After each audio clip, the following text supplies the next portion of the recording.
ವಿದ್ಯಾರ್ಥಿಗಳೇ, ಈ ದಿನದ ತರಗತಿಗೆ ಎಲ್ರಿಗೂ ಸ್ವಾಗತ.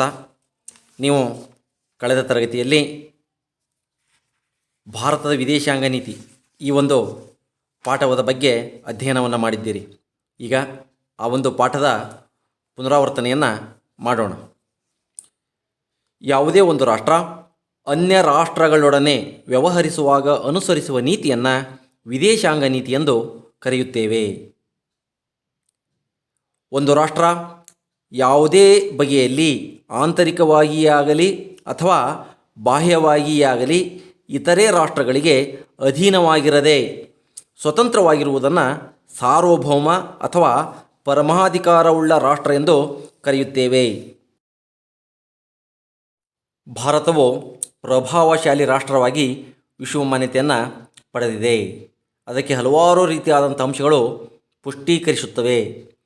ಭಾರತವು ವಿಪುಲವಾದಂತಹ ಜನಸಂಖ್ಯೆ, ಅಪಾರವಾದಂತಹ ಪ್ರಾಕೃತಿಕ ಸಂಪತ್ತು, ಪರಿಣಿತಿಯಿಂದ ಕೂಡಿದಂತಹ ಬೌದ್ಧಿಕ ಮತ್ತು ಔದ್ಯೋಗಿಕ ಸಾಮರ್ಥ್ಯವುಳ್ಳಂತಹ ಜನಸಂಖ್ಯೆ, ಬಲಾಢ್ಯವಾದಂತಹ ಒಂದು ಸೈನಿಕ ಬಲ.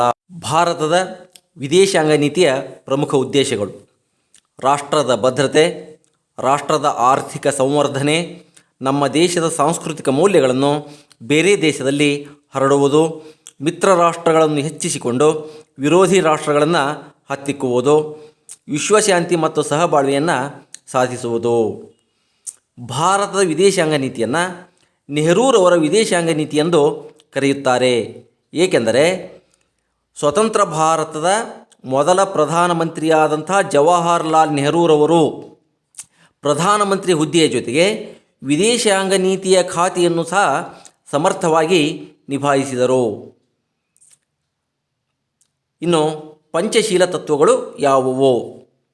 ಪರಸ್ಪರ ರಾಷ್ಟ್ರಗಳ ಪ್ರಾದೇಶಿಕ ಹಾಗೂ ಸಾರ್ವಭೌಮತೆಗೆ ಗೌರವ, ಪರಸ್ಪರ ಆಕ್ರಮಣವನ್ನು ಮಾಡದೇ ಇರುವುದು, ಆಂತರಿಕ ವ್ಯವಹಾರಗಳಲ್ಲಿ ಪರಸ್ಪರ ಹಸ್ತಕ್ಷೇಪ ಮಾಡದಿರುವುದು, ಪರಸ್ಪರ ಸಹಕಾರ ಮತ್ತು ಸಮಾನತೆ, ಶಾಂತಿಯುತ ಸಹಬಾಳ್ವೆ.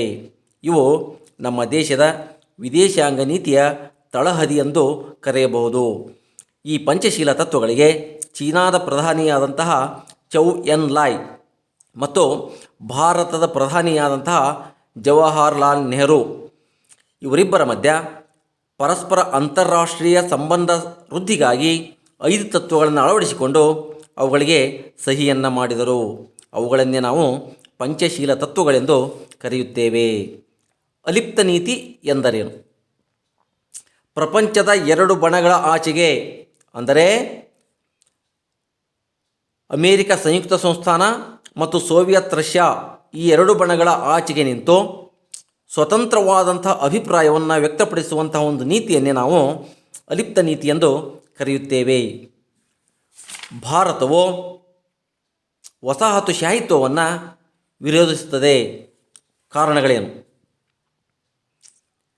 ಒಂದು ರಾಷ್ಟ್ರ ಇನ್ನೊಂದು ರಾಷ್ಟ್ರವನ್ನು ತನ್ನ ಸ್ವಾಧೀನಕ್ಕೆ ತೆಗೆದುಕೊಂಡು ಆ ದೇಶದ ಸಾರ್ವಭೌಮತ್ವವನ್ನು ಹತ್ತಿಕ್ಕಿ ಸ್ವಾರ್ಥಕ್ಕಾಗಿ ದುರುಪಯೋಗಪಡಿಸಿಕೊಳ್ಳುತ್ತದೆ. ಆದ್ದರಿಂದಾಗಿ ಭಾರತವು ವಸಾಹತುಶಾಹಿತ್ವವನ್ನು ವಿರೋಧಿಸಿದೆ. ವರ್ಣಭೇದ ನೀತಿ ಎಂದರೇನು? ಒಂದು ಜನಾಂಗದ ಅಥವಾ ವರ್ಣದ ಸಮುದಾಯ ಇನ್ನೊಂದು ಜನಾಂಗ ಅಥವಾ ವರ್ಣದ ಸಮುದಾಯವನ್ನು ತಮಗಿಂತ ಕೀಳು ಎಂದು ಭಾವಿಸಿ ಅವರನ್ನು ಕಡೆಗಣಿಸುವುದನ್ನೇ ವರ್ಣಭೇದ ನೀತಿ ಎಂದು ಕರೆಯುತ್ತಾರೆ. ಪ್ರಚಲಿತ ಜಗತ್ತಿಗೆ ನಿಶ್ಶಸ್ತ್ರೀಕರಣ ಅತಿ ಅಗತ್ಯ ಎಂದು ಭಾರತ ಪ್ರತಿಪಾದಿಸುತ್ತಿದೆ. ಏಕೆ? ಶಸ್ತ್ರಾಸ್ತ್ರಗಳ ಪೈಪೋಟಿಗೆ ಒಳಗಾದಂಥ ರಾಷ್ಟ್ರಗಳು ಅಚಾತುರ್ಯದಿಂದಲೋ ತಪ್ಪು ಗ್ರಹಿಕೆಯಿಂದಲೋ ಅಥವಾ ಬೇಕೆಂತಲೋ ಒಂದರ ಮೇಲೊಂದು ಯುದ್ಧ ಶಸ್ತ್ರಾಸ್ತ್ರಗಳನ್ನು ಬಳಸಿ ಯುದ್ಧ ಮಾಡುವಂತಹ ಸಂಭವವಿರುತ್ತದೆ. ಭಾರತ ಶಾಂತಿಪ್ರಿಯ ರಾಷ್ಟ್ರ. ಗುಣಾತ್ಮಕ ಹಾಗೂ ಗಾತ್ರದ ಪರಿಮಿತಿಯಲ್ಲಿನ ನಿಶ್ಶಸ್ತ್ರೀಕರಣವನ್ನು ಪ್ರತಿಪಾದಿಸುತ್ತದೆ. ವಿದ್ಯಾರ್ಥಿಗಳೇ, ಇಂದು ನಾವು ರಾಜ್ಯಶಾಸ್ತ್ರದ 3ನೇ ಅಧ್ಯಾಯ ಅನ್ಯ ರಾಷ್ಟ್ರಗಳೊಂದಿಗೆ ಭಾರತದ ಸಂಬಂಧ ಈ ಒಂದು ಪಾಠದ ಬಗ್ಗೆ ಅಧ್ಯಯನವನ್ನು ಮಾಡೋಣ. ಈ ಅಧ್ಯಾಯದಲ್ಲಿ ತಿಳಿಯುವಂತಹ ಅಂಶಗಳು ಅಂದರೆ ಭಾರತ ಮತ್ತು ಚೀನಾದ ಸಂಬಂಧ, ಭಾರತ ಮತ್ತು ಪಾಕಿಸ್ತಾನದ ಸಂಬಂಧ, ಭಾರತ ಮತ್ತು ರಷ್ಯಾದೊಂದಿಗಿನ ಸಂಬಂಧ, ಭಾರತ ಮತ್ತು ಅಮೇರಿಕಾದೊಂದಿಗಿನ ಸಂಬಂಧ. ಹೀಗೆ 4 ದೇಶಗಳೊಂದಿಗೆ ನಾವು ಸಂಬಂಧವನ್ನು ಕುರಿತು ಅಧ್ಯಯನವನ್ನು ಮಾಡುತ್ತೇವೆ. ಮೊದಲನೆಯದಾಗಿ ಪ್ರಮುಖ ನೆರೆ ರಾಷ್ಟ್ರಗಳ ಸಂಬಂಧ, ಅಂದರೆ ನಮ್ಮ ದೇಶದ ನೆರೆ ರಾಷ್ಟ್ರವಾದಂತಹ ಚೀನಾ ಮತ್ತು ಪಾಕಿಸ್ತಾನದೊಂದಿಗಿನ ಸಂಬಂಧವನ್ನು ಕುರಿತು ಅಧ್ಯಯನ ಮಾಡುತ್ತೇವೆ. ಇನ್ನೊಂದು ವಿಭಾಗದಲ್ಲಿ ಪ್ರಬಲ ರಾಷ್ಟ್ರಗಳೊಂದಿಗೆ ಸಂಬಂಧ, ಅಂದರೆ ರಷ್ಯಾ ಮತ್ತು ಅಮೇರಿಕಾದೊಂದಿಗಿನ ಸಂಬಂಧವನ್ನು ಕುರಿತು ಅಧ್ಯಯನವನ್ನು ಮಾಡುತ್ತೇವೆ. ಒಂದು ಕುಟುಂಬವು ಬೇರೆ ಯಾವುದೇ ಕುಟುಂಬದ ಜೊತೆಗೆ ವ್ಯವಹರಿಸದೆ ಅಭಿವೃದ್ಧಿಯಾಗಲು ಸಾಧ್ಯವಿಲ್ಲ. ಅದೇ ರೀತಿಯಾಗಿ ಒಂದು ರಾಷ್ಟ್ರ ಅನ್ಯ ರಾಷ್ಟ್ರಗಳೊಂದಿಗೆ ಉತ್ತಮವಾದಂತಹ ಬಾಂಧವ್ಯವನ್ನು ಹೊಂದುವಂಥದ್ದು ಅತಿ ಅವಶ್ಯಕ. ಇದಕ್ಕೆ ಹಲವಾರು ಕಾರಣಗಳನ್ನು ಸಹಿತ ನೀಡಬಹುದು. ಏಕೆಂದರೆ ಒಂದು ರಾಷ್ಟ್ರವು ಬೇರೆ ರಾಷ್ಟ್ರಗಳ ಜೊತೆಗೆ ವ್ಯವಹರಿಸದೆ ಉತ್ತಮ ಸಂಬಂಧವನ್ನು ಹೊಂದದೆ ಅಭಿವೃದ್ಧಿಯಾಗಲು ಸಾಧ್ಯವಿಲ್ಲ. ಇಂದಿನ ಜಾಗತೀಕರಣ ಮತ್ತು ಆಧುನೀಕರಣದ ಯುಗದಲ್ಲಿ ಒಂದು ರಾಷ್ಟ್ರವು ಮತ್ತೊಂದು ರಾಷ್ಟ್ರದ ಜೊತೆಗೆ ಉತ್ತಮವಾದಂಥ ಸಂಬಂಧವನ್ನು ಹೊಂದಿರುವುದು ಅನಿವಾರ್ಯವೂ ಮತ್ತು ಅಗತ್ಯವೂ ಆಗಿದೆ. ನಮ್ಮ ಸಂವಿಧಾನದ 4ನೇ ಭಾಗದಲ್ಲಿ ರಾಜ್ಯ ನಿರ್ದೇಶಕ ತತ್ವಗಳ ಅಡಿಯಲ್ಲಿ ವಿಧಿ 51ರಲ್ಲಿ ಅಂತರರಾಷ್ಟ್ರೀಯ ಶಾಂತಿ ಮತ್ತು ಸೌಹಾರ್ದತೆಯ ಕುರಿತು ತಿಳಿಸಲಾಗಿದೆ. ಇದರನ್ವಯ ಭಾರತವು ಅನ್ಯ ರಾಷ್ಟ್ರಗಳೊಡನೆ ಉತ್ತಮವಾದಂತಹ ಸಂಬಂಧವನ್ನು ಹೊಂದಿದೆ. ಈಗ ಭಾರತದ ಪ್ರಮುಖ ನೆರೆ ರಾಷ್ಟ್ರವಾದಂತಹ ಚೀನಾದೊಂದಿಗಿನ ಸಂಬಂಧವನ್ನು ಕುರಿತು ತಿಳಿಯೋಣ. ಚೀನಾ ಭಾರತದ ಉತ್ತರಕ್ಕಿರುವಂತಹ ಭಾರತದ ಗಡಿಯೊಂದಿಗೆ ಹೊಂದಿಕೊಂಡಿರುವಂತಹ ದೊಡ್ಡದಾದಂತಹ ನೆರೆಯ ರಾಷ್ಟ್ರ. ಭಾರತ ಮತ್ತು ಚೀನಾ ದೇಶಗಳ ಸಂಬಂಧವನ್ನು ಸಿಂಧೂ ನದಿ ಬಯಲಿನ ನಾಗರಿಕತೆ ಮತ್ತು ಮೆಸೊಪೊಟಮಿಯಾ ನಾಗರಿಕತೆಯೊಂದಿಗೆ ಗುರುತಿಸಲಾಗುತ್ತದೆ. ಇದಕ್ಕೆ ಹಲವಾರು ರೀತಿಯಾದಂತಹ ಉಲ್ಲೇಖಗಳನ್ನು ಸಹಿತ ನೀಡಬಹುದು. ಭಾರತದಲ್ಲಿ ಉದಯಿಸಿದ ಬೌದ್ಧ ಧರ್ಮವು ಸದ್ಯದ ಚೀನಾದಲ್ಲಿ ಪ್ರಸಾರಗೊಂಡಿದೆ. ಭಾರತ ಮತ್ತು ಚೀನಾ ದೇಶಗಳ ನಡುವಿನ ಪ್ರಾಚೀನ ಕಾಲದ ಸಂಬಂಧವನ್ನು ಇದು ಪ್ರತಿಬಿಂಬಿಸುತ್ತದೆ. ಭಾರತದಲ್ಲಿನ ರಾಜರುಗಳು ಚೀನಾದ ಹಲವು ರಾಜವಂಶಗಳೊಂದಿಗೆ ಉತ್ತಮವಾದಂಥ ವ್ಯಾಪಾರ ಸಂಪರ್ಕವನ್ನು ಹೊಂದಿರುವಂತಹ ಉಲ್ಲೇಖಗಳು ಸಹಿತ ದೊರೆತಿವೆ.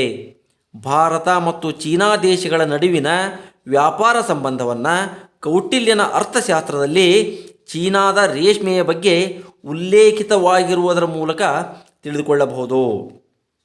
ಈ ರೀತಿಯಾದಂತಹ ಐತಿಹಾಸಿಕ ಸಂಬಂಧವನ್ನು ಹೊಂದಿದ್ದಂತಹ ಭಾರತ ಮತ್ತು ಚೀನಾ ಸಾರ್ವಭೌಮ ರಾಷ್ಟ್ರಗಳಾಗಿ ಉದಯಿಸಿದ ನಂತರದಲ್ಲಿ ಪಂಚಶೀಲ ತತ್ವಗಳಿಗೆ ಸಹಿಯನ್ನು ಹಾಕುವುದರ ಮೂಲಕ ಎರಡೂ ರಾಷ್ಟ್ರಗಳ ಸಂಬಂಧಗಳನ್ನು ವೃದ್ಧಿಸುವಂತಹ ಒಂದು ಪ್ರಯತ್ನವನ್ನು ಮಾಡಲಾಯಿತು. ಆದರೆ 1962ರಲ್ಲಿ ಟಿಬೆಟ್ ವಿವಾದ ಉಲ್ಬಣಗೊಂಡು ಎರಡೂ ರಾಷ್ಟ್ರಗಳ ನಡುವೆ ಯುದ್ಧ ನಡೆದ ನಂತರದಲ್ಲಿ ಗಡಿ ಸಮಸ್ಯೆಯು ಸಹ ಉಲ್ಬಣಗೊಂಡಿತು. ಈ ಗಡಿ ಸಮಸ್ಯೆ ಇಂದಿಗೂ ಸಹಿತ ಮುಂದುವರೆದಿದ್ದು ಚೀನಾವು ಭಾರತದ ಭಾಗವಾಗಿರುವಂತಹ ಅರುಣಾಚಲ ಪ್ರದೇಶ ತನಗೆ ಸೇರಬೇಕೆಂದು ಪ್ರತಿಪಾದಿಸುತ್ತಿದೆ. ಇದರಿಂದಾಗಿ ಈ ಎರಡೂ ರಾಷ್ಟ್ರಗಳ ಸಂಬಂಧಗಳನ್ನು ಈ ಒಂದು ಅಂಶ ಮತ್ತಷ್ಟು ಕಗ್ಗಂಟಾಗಿಸಿದೆ.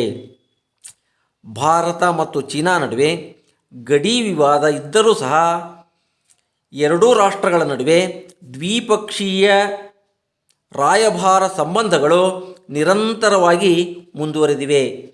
ಭಾರತ ಮತ್ತು ಚೀನಾ ದೇಶಗಳು ಜಗತ್ತಿನಲ್ಲಿಯೇ ಅತಿ ಹೆಚ್ಚು ಜನಸಂಖ್ಯೆಯನ್ನು ಹೊಂದಿರುವುದಷ್ಟೇ ಅಲ್ಲದೆ ವಿಶ್ವದ ಅಭಿವೃದ್ಧಿಯಲ್ಲಿ ಮುಂಚೂಣಿಯಲ್ಲಿರುವಂತಹ ಪ್ರಮುಖವಾದಂತಹ ಎರಡು ರಾಷ್ಟ್ರಗಳಾಗಿ ಗುರುತಿಸಲ್ಪಟ್ಟಿವೆ. 1980ರ ದಶಕದ ನಂತರದಲ್ಲಿ ಚೀನಾ ದೇಶವು ಭಾರತದೊಂದಿಗೆ ದೊಡ್ಡ ಮಟ್ಟದಲ್ಲಿ ವ್ಯಾಪಾರ ಮತ್ತು ವಾಣಿಜ್ಯ ಸಂಪರ್ಕವನ್ನು ಹೊಂದಿರುವಂತಹ ರಾಷ್ಟ್ರವಾಗಿ ಬೆಳೆದಿರುವಂಥದ್ದು ಈ ಎರಡೂ ರಾಷ್ಟ್ರಗಳ ಸಂಬಂಧಗಳನ್ನು ಗಟ್ಟಿಗೊಳಿಸಿದೆ. ಇದಷ್ಟೇ ಅಲ್ಲದೆ 2015ರ ನಂತರದಲ್ಲಿ ಭಾರತ ಮತ್ತು ಚೀನಾ ದೇಶಗಳ ಪ್ರಯತ್ನದ ಫಲವಾಗಿ ಬ್ರಿಕ್ಸ್ ರಾಷ್ಟ್ರಗಳ ಗುಂಪು ಪ್ರಾರಂಭವಾಗಿದೆ. ಈ ಎರಡೂ ರಾಷ್ಟ್ರಗಳ ನಡುವಿನ ಸಂಬಂಧಗಳನ್ನು ಈ ಒಂದು ಅಂಶ ಮತ್ತೊಂದಿಷ್ಟು ಗಟ್ಟಿಗೊಳಿಸಿದೆ ಮತ್ತು ಉತ್ತಮಗೊಳಿಸಿದೆ. ಭಾರತ ಮತ್ತು ಪಾಕಿಸ್ತಾನದೊಂದಿಗಿನ ಸಂಬಂಧ. ಭಾರತ ಮತ್ತು ಪಾಕಿಸ್ತಾನಗಳೆರಡು ನೆರೆಯ ರಾಷ್ಟ್ರಗಳಾಗಿವೆ. ಪಾಕಿಸ್ತಾನ ಭಾರತಕ್ಕೆ ಕೇವಲ ನೆರೆಯ ರಾಷ್ಟ್ರವಾಗಿರದೆ ಸ್ವಾತಂತ್ರ್ಯ ಪೂರ್ವದಲ್ಲಿ ಭಾರತದ ಅವಿಭಾಜ್ಯ ಅಂಗವಾಗಿತ್ತು. ಆದರೆ 1947ರ ಭಾರತ ಸ್ವಾತಂತ್ರ್ಯ ಕಾಯ್ದೆಯ ಪ್ರಕಾರ ಎರಡು ಪ್ರತ್ಯೇಕ ಸಾರ್ವಭೌಮ ರಾಷ್ಟ್ರಗಳಾಗಿ ರಚಿತವಾದವು. ಸ್ವತಂತ್ರಗೊಂಡ ನಂತರ ಭಾರತ ಮತ್ತು ಪಾಕಿಸ್ತಾನಗಳ ನಡುವೆ ವಿದೇಶಾಂಗ ವ್ಯವಹಾರಗಳು ಪ್ರಾರಂಭಗೊಂಡವು. ಆದರೆ ಈ ಎರಡೂ ರಾಷ್ಟ್ರಗಳ ಮಧ್ಯ ಹಲವಾರು ರೀತಿಯಾದಂತಹ ಸಮಸ್ಯೆಗಳು ಕಂಡುಬಂದವು. ಅವುಗಳೆಂದರೆ ಜಮ್ಮು ಕಾಶ್ಮೀರ ಸಮಸ್ಯೆ, ಭಯೋತ್ಪಾದನೆ ಮತ್ತು ನೀರಿನ ಹಂಚಿಕೆಯ ಸಮಸ್ಯೆಗಳು. ಆದ್ದರಿಂದ ಇಲ್ಲಿಯವರೆಗೂ ಎರಡೂ ರಾಷ್ಟ್ರಗಳ ನಡುವೆ 3 ಬಾರಿ ಯುದ್ಧಗಳು ನಡೆದಿವೆ. ಎರಡೂ ರಾಷ್ಟ್ರಗಳ ನಡುವೆ ಅಂದರೆ ಭಾರತ ಮತ್ತು ಪಾಕಿಸ್ತಾನಗಳ ನಡುವೆ ಸಂಬಂಧ ಉತ್ತಮವಾಗಿರಲು ತಾಷ್ಕೆಂಟ್ ಒಪ್ಪಂದ, ಶಿಮ್ಲಾ ಒಪ್ಪಂದ, ಲಾಹೋರ್ ಬಸ್ ಯಾತ್ರೆ, ಆಗ್ರಾ ಶೃಂಗಸಭೆಯಂತಹ ದ್ವಿಪಕ್ಷೀಯ ಮಾತುಕತೆಗಳನ್ನು ಸಹ ನಡೆಸಲಾಗಿದೆ. ಆದರೆ ಈ ರೀತಿಯಾದಂಥ ದ್ವಿಪಕ್ಷೀಯ ಮಾತುಕತೆಗಳ ಒಪ್ಪಂದಗಳು ನಿರೀಕ್ಷಿತವಾದಂಥ ಯಶಸ್ಸನ್ನು ಸಾಧಿಸಲು ವಿಫಲವಾಗಿವೆ. ಏಕೆಂದರೆ ಈ ಎರಡೂ ರಾಷ್ಟ್ರಗಳು ನಿರಂತರವಾಗಿ ದ್ವಿಪಕ್ಷೀಯ ಮಾತುಕತೆಗಳಲ್ಲಿ ನಿರಂತರವಾಗಿದ್ದರೂ ಸಹ 2001ರಲ್ಲಿ ಭಾರತದ ಸಂಸತ್ತಿನ ಮೇಲಿನ ದಾಳಿ, 2008ರ ಮುಂಬೈನ ಮೇಲಿನ ದಾಳಿ, 2016ರಲ್ಲಿ ಪಠಾಣ್ ಕೋಟಿನ ಮೇಲೆ ನಡೆಸಿದಂತಹ ದಾಳಿಗಳು ಪರಸ್ಪರ ಸಂಬಂಧಗಳ ವೃದ್ಧಿಗೆ ಹಿನ್ನಡೆಯನ್ನು ಉಂಟುಮಾಡಿವೆ. ಭಾರತ ಮತ್ತು ಪಾಕಿಸ್ತಾನಗಳ ನಡುವೆ ಕಾಶ್ಮೀರ ಸಮಸ್ಯೆಗೆ ಸಂಬಂಧಿಸಿದಂತೆ ನಿರಂತರವಾಗಿ ಘರ್ಷಣೆ ಮುಂದುವರೆದಿದ್ದರೂ ಸಹ ಕೆಲವು ವಿಷಯಗಳಲ್ಲಿ ಭಾರತ ಮತ್ತು ಪಾಕಿಸ್ತಾನಗಳ ಮಧ್ಯ ಸಾಮ್ಯತೆಯನ್ನು ನಾವು ಗುರುತಿಸಬಹುದು. ಈ ಎರಡೂ ರಾಷ್ಟ್ರಗಳ ನಡುವೆ ಸಂಸ್ಕೃತಿ ಮತ್ತು ಆರ್ಥಿಕ ವಿಷಯಗಳಲ್ಲಿ ಪರಸ್ಪರ ವಿನಿಮಯ ಕಾರ್ಯಗಳನ್ನು ಮುಂದುವರಿಸಿಕೊಂಡು ಹೋಗಿವೆ. ಏಕೆಂದರೆ ಸ್ವಾತಂತ್ರ್ಯ ಸಿಕ್ಕ ನಂತರ ದಿನದಿಂದ ದಿನಕ್ಕೆ ಇಂದಿನವರೆಗೆ ವ್ಯಾಪಾರ ಮತ್ತು ವಾಣಿಜ್ಯ ಸಂಬಂಧಗಳು ನಿರಂತರವಾಗಿ ಮುಂದುವರೆದಿವೆ. ಹಾಗೆಯೇ ಕ್ರೀಡೆ, ಸಾಂಸ್ಕೃತಿಕ ವ್ಯವಹಾರಗಳಲ್ಲಿ ನೈಸರ್ಗಿಕ ವಿಕೋಪಗಳು ಸಂಭವಿಸಿದ ಸಂದರ್ಭಗಳಲ್ಲಿ ಎರಡೂ ರಾಷ್ಟ್ರಗಳು ಸೌಹಾರ್ದಯುತವಾದಂತಹ ಮತ್ತು ಪರಸ್ಪರ ಸಹಕಾರವನ್ನು ಹೊಂದಿವೆ. ವಿದ್ಯಾರ್ಥಿಗಳೇ, ಈಗ ಈ ಪಾಠದ ಪುನರ್ಮನನವನ್ನು ಮಾಡೋಣ. ಅನ್ಯ ರಾಷ್ಟ್ರಗಳೊಡನೆ ಉತ್ತಮ ಬಾಂಧವ್ಯ ಅವಶ್ಯಕ ಏಕೆ? ಶಾಂತಿಯುತ ಸಹಬಾಳ್ವೆಗಾಗಿ ಅನ್ಯ ರಾಷ್ಟ್ರಗಳೊಡನೆ ಉತ್ತಮ ಬಾಂಧವ್ಯ ಅವಶ್ಯಕವಾಗಿದೆ. ಪ್ರಸ್ತುತ ಜಾಗತೀಕರಣ ಮತ್ತು ಆಧುನೀಕರಣದ ಯುಗದಲ್ಲಿ ಒಂದು ರಾಷ್ಟ್ರವು ಮತ್ತೊಂದು ರಾಷ್ಟ್ರದೊಡನೆ ಉತ್ತಮವಾದ ಸಂಬಂಧವನ್ನು ಹೊಂದುವುದು ಅನಿವಾರ್ಯ ಮತ್ತು ಅಗತ್ಯವೂ ಆಗಿದೆ. ಭಾರತ ಮತ್ತು ಪಾಕಿಸ್ತಾನದ ಮಧ್ಯೆ ಉದ್ವಿಗ್ನತೆಗೆ ಕಾರಣವಾದ ವಿಷಯಗಳು ಯಾವುವು? ಜಮ್ಮು ಕಾಶ್ಮೀರ ಸಮಸ್ಯೆ, ಭಯೋತ್ಪಾದನೆ ಮತ್ತು ನೀರಿನ ಹಂಚಿಕೆ. ಇವು ಭಾರತ ಮತ್ತು ಪಾಕಿಸ್ತಾನದ ಮಧ್ಯೆ ಉದ್ವಿಗ್ನತೆಗೆ ಕಾರಣವಾದ ವಿಷಯಗಳು. ಇತ್ತೀಚಿನ ದಿನಗಳಲ್ಲಿ ಚೀನಾದೊಂದಿಗೆ ನಮ್ಮ ಬಾಂಧವ್ಯ ಹದಗೆಡಲು ಕಾರಣಗಳೇನು? 1962ರಲ್ಲಿ ಟಿಬೆಟ್ ವಿವಾದ ಉಲ್ಬಣಗೊಂಡು ಎರಡೂ ರಾಷ್ಟ್ರಗಳ ಯುದ್ಧಕ್ಕೆ ಕಾರಣವಾಯಿತು. ಭಾರತ ಮತ್ತು ಚೀನಾದ ಮಧ್ಯ ಇರುವ ಗಡಿಯೂ ಅಂತಿಮ ನಿರ್ಣಯವಾಗದೇ ಇರುವಂಥದ್ದು. ನಮ್ಮ ರಾಜ್ಯಗಳಲ್ಲಿ ಒಂದಾದಂತಹ ಅರುಣಾಚಲ ಪ್ರದೇಶವನ್ನು ಚೀನಾ ತನ್ನದೆಂದು ಪ್ರತಿಪಾದಿಸುತ್ತಿರುವುದು, ಅಣ್ವಸ್ತ್ರಗಳ ತಯಾರಿ, ವಿದೇಶಿ ವ್ಯಾಪಾರದ ಸವಾಲುಗಳು, ಗಡಿಯಲ್ಲಿ ಮಿಲಿಟರಿ ಪಡೆಗಳ ಅತಿಕ್ರಮಣ ಇವೆಲ್ಲವೂ ಇತ್ತೀಚಿನ ದಿನಗಳಲ್ಲಿ ಚೀನಾದೊಂದಿಗೆ ನಮ್ಮ ಬಾಂಧವ್ಯ ಹದಗೆಡಲು ಕಾರಣಗಳಾಗಿವೆ. ಇನ್ನು ಮುಂದಿನ ಪ್ರಶ್ನೆ, ಭಾರತ ಮತ್ತು ಅಮೆರಿಕ ದೇಶಗಳು ಪ್ರಜಾತಂತ್ರ ದೇಶಗಳಾಗಿದ್ದು ಇವುಗಳ ಪರಸ್ಪರ ಸೌಹಾರ್ದತೆಯು ಹೇಗಿದೆ ಎಂಬುದನ್ನು ವಿವರಿಸಿ. ಭಾರತ ಮತ್ತು ಅಮೆರಿಕ ಸಂಯುಕ್ತ ಸಂಸ್ಥಾನ ಎರಡು ಪ್ರಜಾಪ್ರಭುತ್ವ ವ್ಯವಸ್ಥೆಯನ್ನು ಹೊಂದಿದಂತಹ ರಾಷ್ಟ್ರಗಳಾಗಿವೆ. ಪ್ರಚಲಿತ ಜಾಗತಿಕ ವಿದ್ಯಮಾನದಲ್ಲಿ ಈ ಎರಡೂ ದೇಶಗಳ ಪರಸ್ಪರ ಮೈತ್ರಿ ತುಂಬ ಪ್ರಾಮುಖ್ಯತೆ ಎನಿಸುವಂಥದ್ದು. ಭಾರತವು ಸ್ವಾತಂತ್ರ್ಯಾನಂತರ ಅಲಿಪ್ತ ನೀತಿಯನ್ನು ಅನುಸರಿಸಿ ಅಮೆರಿಕ ಮತ್ತು ರಷ್ಯಾ ಬಣಗಳಿಂದ ದೂರ ಉಳಿಯಿತು. ಭಾರತದ ಪಂಚವಾರ್ಷಿಕ ಯೋಜನೆಗಳಿಗೆ ತುಂಬ ಸಹಾಯವನ್ನು ನೀಡಿತು. 1962ರ ಚೀನಾ ಆಕ್ರಮಣ ಸಂದರ್ಭದಲ್ಲಿಯೂ ಅಮೆರಿಕ ಭಾರತಕ್ಕೆ ಸಹಾಯವನ್ನು ನೀಡಿತು. ಭಯೋತ್ಪಾದನೆಯನ್ನು ಹತ್ತಿಕ್ಕುವಲ್ಲಿ ಎರಡೂ ರಾಷ್ಟ್ರಗಳ ಮಧ್ಯ ಸಮಾನ ಹಿತಾಸಕ್ತಿ ಇದೆ. ಭಾರತದ ವಿದೇಶಿ ವ್ಯಾಪಾರ, ವಿಜ್ಞಾನ ಮತ್ತು ತಾಂತ್ರಿಕತೆ, ಬಾಹ್ಯಾಕಾಶ, ಶಿಕ್ಷಣ ಮುಂತಾದ ಕ್ಷೇತ್ರಗಳಲ್ಲಿ ಅಮೆರಿಕಾದೊಂದಿಗೆ ಉತ್ತಮ ಬಾಂಧವ್ಯವನ್ನು ಹೊಂದಿದೆ. ವಿಶ್ವಸಂಸ್ಥೆಯನ್ನು ಬಲಪಡಿಸುವ ಹಾಗೂ ಜಾಗತಿಕ ಶಾಂತಿಯನ್ನು ಉಳಿಸುವ ನಿಟ್ಟಿನಲ್ಲಿ ಎರಡೂ ರಾಷ್ಟ್ರಗಳು ಸಮಾನ ಧೋರಣೆಯನ್ನು ಹೊಂದಿವೆ. ಇನ್ನು ರಷ್ಯಾದೊಂದಿಗೆ ಭಾರತದ ಸಂಬಂಧವನ್ನು ವಿವರಿಸಿ. ಭಾರತ ರಷ್ಯಾದೊಂದಿಗೆ ಉತ್ತಮ ಬಾಂಧವ್ಯವನ್ನು ಹೊಂದಿದೆ ಹಾಗೂ ಹಿಂದಿನ ಸೋವಿಯತ್ ರಷ್ಯಾ ಒಕ್ಕೂಟದೊಂದಿಗೂ ಉತ್ತಮವಾದಂತಹ ಸಂಬಂಧವನ್ನು ಹೊಂದಿತ್ತು. ಭಾರತ ಅಲಿಪ್ತ ನೀತಿಯನ್ನು ಹೊಂದಿದ್ದರೂ ಭಾರತ ಸೋವಿಯತ್ ಒಪ್ಪಂದವು ರಾಜಕೀಯ, ಆರ್ಥಿಕ ಹಾಗೂ ಇತರ ಕ್ಷೇತ್ರಗಳಲ್ಲಿ ಉತ್ತಮ ಪ್ರಗತಿಯನ್ನು ಸಾಧಿಸಿತು. 1962ರಲ್ಲಿ ಚೈನಾ ದಾಳಿಯನ್ನು ಸೋವಿಯತ್ ರಷ್ಯಾ ಖಂಡಿಸಿತ್ತು. 1961ರಲ್ಲಿ ಗೋವಾ ವಿಮೋಚನೆಯ ಸಂದರ್ಭದಲ್ಲಿ ಸೋವಿಯತ್ ರಷ್ಯಾ ಭಾರತಕ್ಕೆ ವಿಶ್ವಸಂಸ್ಥೆಯಲ್ಲಿ ಸಹಕಾರವನ್ನು ನೀಡಿತ್ತು.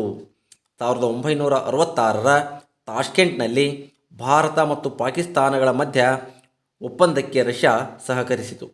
1971ರಲ್ಲಿ ಭಾರತ ಮತ್ತು ರಷ್ಯಾ 20 ವರ್ಷಗಳ ಶಾಂತಿ, ಮೈತ್ರಿ ಹಾಗೂ ಸಹಕಾರದ ಒಪ್ಪಂದಕ್ಕೆ ಸಹಿಯನ್ನು ಹಾಕಿದವು. ಭಾರತದ ಭಿಲಾಯ್ ಹಾಗೂ ಬೊಕಾರೋ ಉಕ್ಕಿನ ಕಾರ್ಖಾನೆಗಳಿಗೆ ಸೋವಿಯತ್ ರಷ್ಯಾ ಸಹಕಾರವನ್ನು ನೀಡಿತ್ತು. ಕೈಗಾರಿಕೆ ಮತ್ತು ವಾಣಿಜ್ಯ ಕ್ಷೇತ್ರಗಳ ಬೆಳವಣಿಗೆಗೆ ರಷ್ಯಾ ಭಾರತಕ್ಕೆ ಸಹಕಾರವನ್ನು ನೀಡಿದೆ. ವಿಶ್ವಸಂಸ್ಥೆಯ ಭದ್ರತಾ ಸಮಿತಿಯಲ್ಲಿ ಭಾರತಕ್ಕೆ ಖಾಯಂ ಸದಸ್ಯತ್ವ ದೊರೆಯಬೇಕೆಂದು ರಷ್ಯಾ ಪ್ರತಿಪಾದಿಸುತ್ತಿದೆ. ಪಾಕಿಸ್ತಾನ ಮತ್ತು ಭಾರತದ ನಡುವೆ ಉತ್ತಮ ಬಾಂಧವ್ಯವನ್ನು ವೃದ್ಧಿಸಲು ನಡೆದ ಪ್ರಮುಖ ದ್ವಿಪಕ್ಷೀಯ ಮಾತುಕತೆಗಳು ಯಾವುವು? ತಾಷ್ಕೆಂಟ್ ಒಪ್ಪಂದ, ಶಿಮ್ಲಾ ಒಪ್ಪಂದ, ಲಾಹೋರ್ ಬಸ್ ಯಾತ್ರೆ, ಆಗ್ರಾದ ಶೃಂಗಸಭೆಗಳು. ಭಾರತ ಮತ್ತು ಚೀನಾ ಸಂಬಂಧ ಉತ್ತಮಗೊಳಿಸಲು ನಡೆಸಿರುವ ಪ್ರಯತ್ನಗಳನ್ನು ತಿಳಿಸಿ. ಪಂಚಶೀಲ ತತ್ವಗಳ ಮೂಲಕ ಎರಡೂ ರಾಷ್ಟ್ರಗಳ ಸಂಬಂಧಗಳನ್ನು ವೃದ್ಧಿಸುವ ಪ್ರಯತ್ನವನ್ನು ಮಾಡಲಾಯಿತು. 1980ರ ದಶಕದ ನಂತರದಲ್ಲಿ ಚೀನಾ ಭಾರತದೊಂದಿಗೆ ದೊಡ್ಡ ಮಟ್ಟದಲ್ಲಿ ವ್ಯಾಪಾರ ಮತ್ತು ವಾಣಿಜ್ಯ ಸಂಪರ್ಕವನ್ನು ಹೊಂದಿರುವ ರಾಷ್ಟ್ರವಾಗಿದೆ. ಅಷ್ಟೇ ಅಲ್ಲದೆ 2015ರ ನಂತರದಲ್ಲಿ ಭಾರತ ಮತ್ತು ಚೀನಾಗಳ ಯತ್ನದ ಫಲವಾಗಿ ಬ್ರಿಕ್ಸ್ ರಾಷ್ಟ್ರಗಳ ಗುಂಪು ಪ್ರಾರಂಭಗೊಂಡಿತು. ಈ ಎರಡೂ ರಾಷ್ಟ್ರಗಳ ನಡುವಿನ ಸಂಬಂಧಗಳನ್ನು ಮತ್ತಷ್ಟು ಉತ್ತಮಗೊಳಿಸಿದೆ. ಇನ್ನು ಬಿಟ್ಟ ಸ್ಥಳಗಳನ್ನು ಸೂಕ್ತವಾದ ಪದಗಳಿಂದ ಭರ್ತಿ ಮಾಡಿ. ಪಂಚಶೀಲ ತತ್ವಗಳ ಮೂಲಕ ಡ್ಯಾಶ್ ರಾಷ್ಟ್ರದೊಂದಿಗೆ ಸಂಬಂಧವನ್ನು ವೃದ್ಧಿಸಲಾಯಿತು. ಉತ್ತರ ಚೀನಾ. ಅಂತಾರಾಷ್ಟ್ರೀಯ ಶಾಂತಿ ಮತ್ತು ಸೌಹಾರ್ದತೆಯ ಕುರಿತು ನಮ್ಮ ಸಂವಿಧಾನದ ಡ್ಯಾಶ್ ವಿಧಿಯಲ್ಲಿ ತಿಳಿಸಲಾಗಿದೆ. ಉತ್ತರ 51ನೇ ವಿಧಿ. 1962ರಲ್ಲಿ ಡ್ಯಾಶ್ ದೇಶವು ಭಾರತದ ಮೇಲೆ ದಾಳಿ ಮಾಡಿತು. ಉತ್ತರ ಚೀನಾ ದೇಶದ ಮೇಲೆ ದಾಳಿಯನ್ನು ಮಾಡಿತು.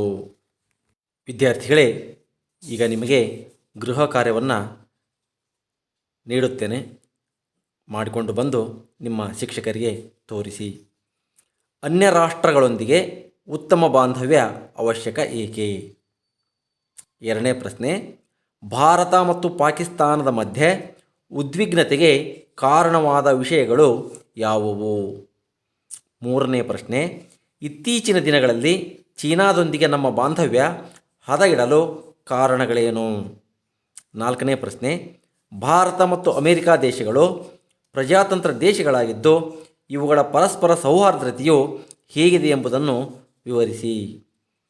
5ನೇ ಪ್ರಶ್ನೆ, ರಷ್ಯಾದೊಂದಿಗೆ ಭಾರತದ ಸಂಬಂಧವನ್ನು ವಿವರಿಸಿ. ಈ ಎಲ್ಲ ಪ್ರಶ್ನೆಗಳಿಗೆ ಉತ್ತರಗಳನ್ನು ಬರೆದುಕೊಂಡು ಬಂದು ನಿಮ್ಮ ಶಿಕ್ಷಕರಿಗೆ ತೋರಿಸಿ. ಎಲ್ಲರಿಗೂ ಧನ್ಯವಾದಗಳು.